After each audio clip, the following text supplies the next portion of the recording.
Hello guys! Welcome back to my channel and this is Wanderlust. Kumusta naman ang bawat isa dyan? I hope na ang lahat ay nasa mabuting kalagayan.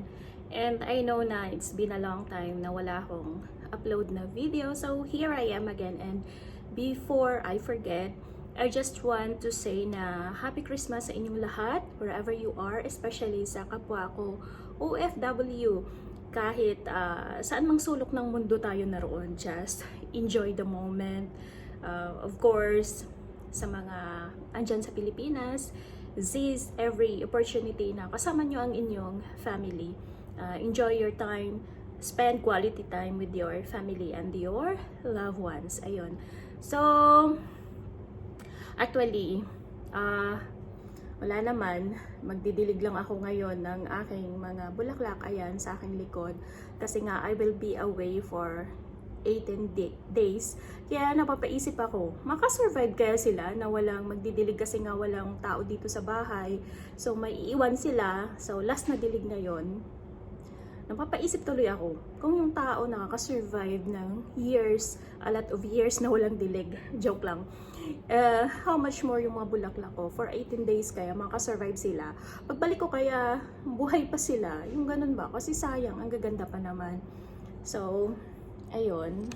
Ayan nga yung sa likod ko. So, ayan kasi siya. Yan. Yan. Yan lang nga. So, last dilig ko ngayon dito sa kanila. Ay. Di ba ang tataba? Ayun o. Kaso lang, hindi na mulaklak yung aking African Violet. Ayan.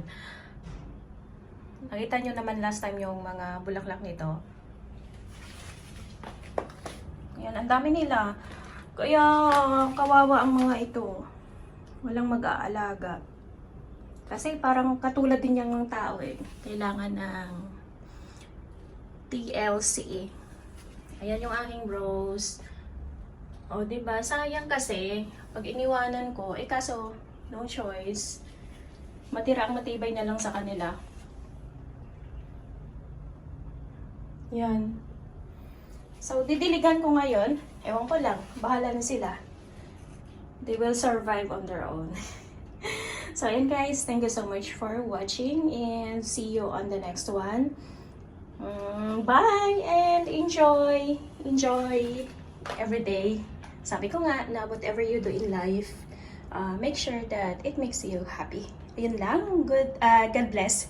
God bless everyone. Bye!